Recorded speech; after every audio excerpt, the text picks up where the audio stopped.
ilé ayé tá a wà yìí o ohunkóhun tí èèyàn bá ń ṣe tí onítọ̀hún bá ń tẹra mọ́ tó mú un lọ́kùnkúndùn tí ó mú un ní kókó mo ní tó tún tẹ ẹ̀sán mọ́ tó wá ń tọ gbogbo ọ̀nà tó yẹ kí ó tọ̀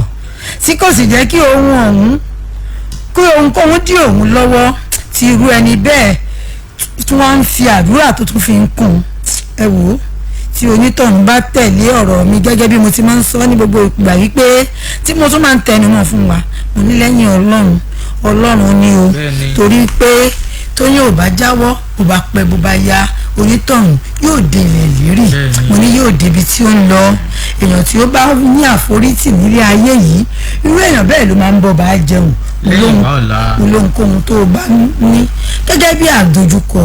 ìwọ má ṣàjà kàn gẹ́gẹ́ bẹ́ẹ̀ tí mo wí pé ètò àgànláyé nípele ni àpilẹ̀kọ wa lónìí ni àti já sí yín létí yẹn àní láti máa pẹ́ lórí ẹ̀ rárá ẹ wo ẹ̀yin tèmi mo sọ fún yín wípé ẹ̀yin tèmi ẹ jẹ́ kí n kọ́ sáré ṣubú la jẹ́ tí n bá jẹ́ ká wá bọ́ sí abala ní ìkáyé ká ẹ wá gbọ́ ọ̀rọ̀ lẹ́nu àlejò wa.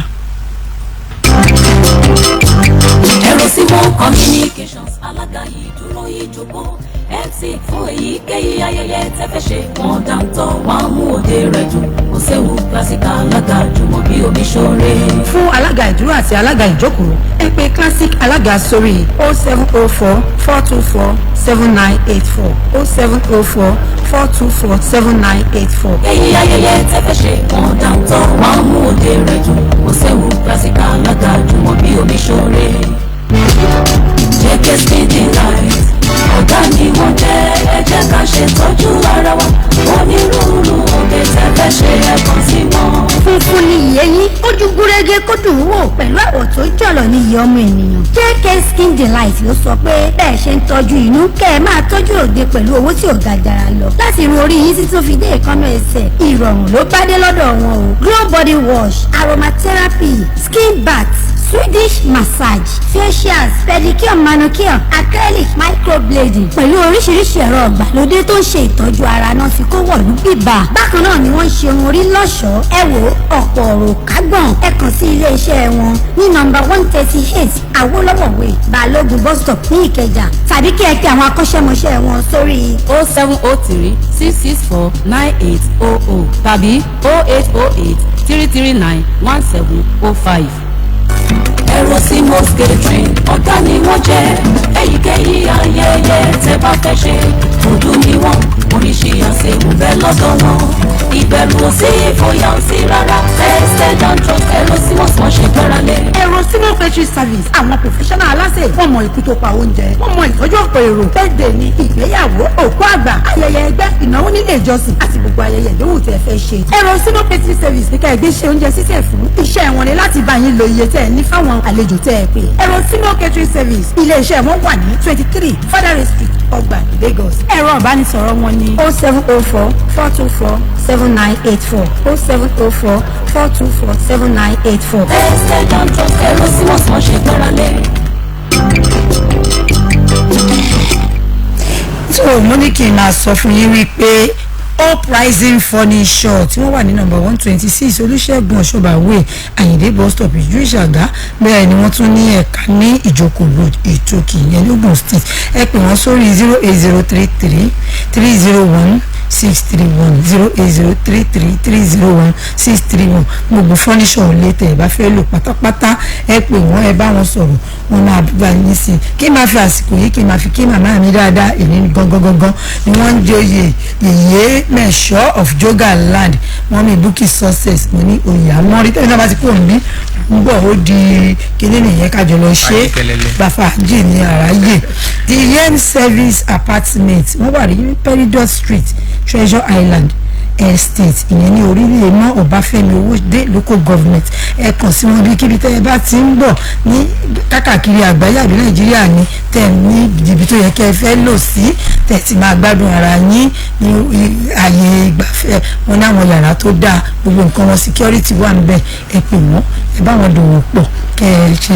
security wọn ojú ṣe kí ni ojúló déédéé ẹ má wàá gbàgbé ẹ lọ sí JK Skin Delight wọ́n wà ní nọ́mbà 138 Awólọ́wọ̀ way ní Balógun bus stop ìyẹn ní Ìkẹjà àbí kẹ́ ẹ bá mi kọ nọ́mbà yìí sílẹ̀ 0808 339 1705 0808 339 1705 ẹ lọ síbẹ̀ kẹ́ ẹ lọ fún gbòdò tí ara yín ẹ lọ tọ́jú ara yín ìrìn àrìn là ń kó ní ẹ jẹ́ kó máa yín ṣe kí gbogbo ojú yín máa dán kí gbogbo everything kó dúró déédéé ṣẹ́rí wọ́n máa ní ìrínisí. ìsọni lọ́jọ́ o. bẹ́ẹ̀ làwọn kan tó ní ìrínisí nìyẹn ni ló kù ṣùgbọ́n bá rí yín tẹ́ ẹ dán dáadáa wọ́n ó gbowó fún yín ni wọ́n máa gbowó ńlá fún yín ni àlejò mi ti wà níkàlẹ̀ ẹ jẹ́ kí n bá wọn sọ̀rọ̀ ẹ jẹ́ ká bá wọn sọ̀rọ̀ àlejò mi lẹ́ni Àtàndá Rasheed Adékúnlé ṣùgbọ́n ẹ mọ̀ sí. Sanko Rashidi àwọn làlejò mi wọ́n ti wà níkàlẹ̀.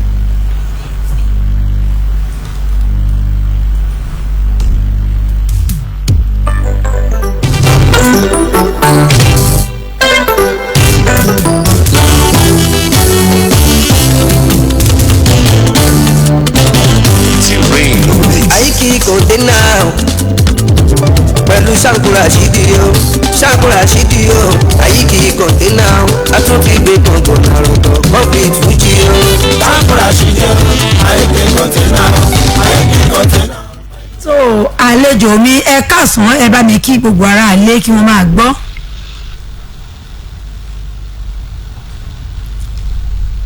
hello. ẹ bá mi kí gbogbo àwọn ará ilé wọn ń gbọ́ yín báyìí. oníbẹ̀ lágbàlá mi o ló jẹ́ ká gbé ìkànnì àròtọ̀ kọ́fíìt fújì o. Sanko Rashidi o Aiki kòndénà Aiki kòndénà pẹ̀lú Sanko Rashidi o atúntìgbé gbọ̀ngàn àròtọ̀ kọ́fíìt fújì o. Sanko Rashidi o Sanko Rashidi o ẹ ṣe pé mo jẹ́ o. ẹ̀yin tèmi Sanko máa ní Àtàndá bá àbájá máa lé akọrin bí ẹni jẹ́kọ̀ mi ò títí dé jù mí ò pẹ́ lé ẹ̀ ṣe ẹ̀rọ olólùfẹ́ mi kò ní í ṣe o olóòtú ṣé mo bá yín àlàáfíà Adékúnlé èmi gan mo wà lákọ. mi ò ní wá ètè láéláé ẹni orí ń gbé sọnù bí ò ṣe bí ọmọ àmín. ìyá mi àwa nìyẹn ṣé ẹ ti gbóhùn yẹn mọ̀ ẹ ṣe ní wọ́n ní tẹ́ ẹ̀ bá rọrùn ní ṣe ẹ̀ gbóhùn irin ni ẹ̀ mọ́sẹ́ ẹ̀ jíyọ lọ́bẹ̀. Sanko òkèèrè ṣó wá kéré ni lóòótọ́ kó ń kóló ló dé ṣùgbọ́n padà dín ńlá mọ́ gbogbo wa lọ́wọ́ tó wá digi àràbà tí ò ṣe é bì dànù. bẹ́ẹ̀ni. tó Sanko Rashidi ó tójọ́ mẹ́ta tá a ti gbọ́ yín ní ìgboro kí ló ṣẹlẹ̀ gangan. ìyá mi kò kúkú sí kankan ayọ̀ náà ní gbogbo ẹ̀ kó lè dá náà ni ṣe mọ̀ pé iṣẹ́ wa yìí a máa ń fi kàn gbọ́ kan ká fi kàn kókó kó lè dòde dín ni so nǹkan tó fà díẹ̀ nìyẹn ṣùgbọ́n a ti dé báyìí padà láńkọ́ làwọn àbí ìbọn. ókè wọ́n ní ọmọ mi ti dé ó dé gidi gbà Sanko dé gangan. ọlọ́run àwa sí ẹ̀gbọ́n wọ́n ní pé Sanko gọrẹ ni wọ́n ní bàbá sáré lọ kàwé mọ̀ pé àníṣe ọpọlọ wà ó yẹ kí n tún fìmọ̀ kún ẹ̀gbọ́n ṣe bó ṣe rí nìyẹn. bẹ́ẹ̀ni because tí èèyàn bá ní ọpọlọ tí ò bá ní ìmọ̀ ọpọlọ yẹn máa ṣègbè ni ṣùgbọ́n tí èèyàn bá ní ọpọlọ tó tún wá ní ẹ̀bùn tọ́lọ̀ wá jẹ́ kó tún wá lọ ka ìmọ̀ sí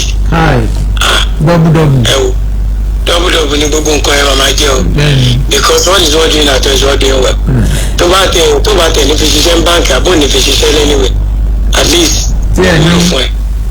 ṣé ẹ mọ̀ pé àwọn ilé ìkó máa ń sọ wípé education is the key of life wọ́n lòun gangan ní kọ́kọ́rọ́ tó ṣílé ayé Sanko ya wò pé mo ń lọ mú kọ́kọ́rọ́ tèmi wá ẹ má kú mi mẹ́rẹ̀. ìyá mi kò kí ń ṣe náà because àwọn kọ́kọ́ wà tó yẹ pé as of today sí òun ń pè àwa báyìí kárí pé àkàwé rà ní nílé di àwọn nǹkan yẹn àti ẹ̀ní ìbáwọn sún síwájú níbi tó ń gan sún dé báyìí. tó Sanko tẹ́ ẹ̀ bá gbàgbé mo fẹ́ béèrè ni lórí ètò àgànláyé àwọn aníyìkáyé àwọn làmìlaka àwọn achievers àwọn tọ́lọ́run ti ṣàánú fún táwọn náà wà báwọn òwe ẹjalẹja jẹ́ sanra la máa ń gbé wá àwa gbọ́ nígbà kan ẹ̀gbọ́n Sanko òjò tiẹ̀ léèyàn kan tó nígbà tọ́lọ́run fún yín lẹ́bùn ìtẹ́ kéré ṣó léèyàn kan pàtó tó ràn yín lọ́wọ́ ni àbí báwo ló ṣe jẹ́. ṣe rí ayé yìí ó lọ fà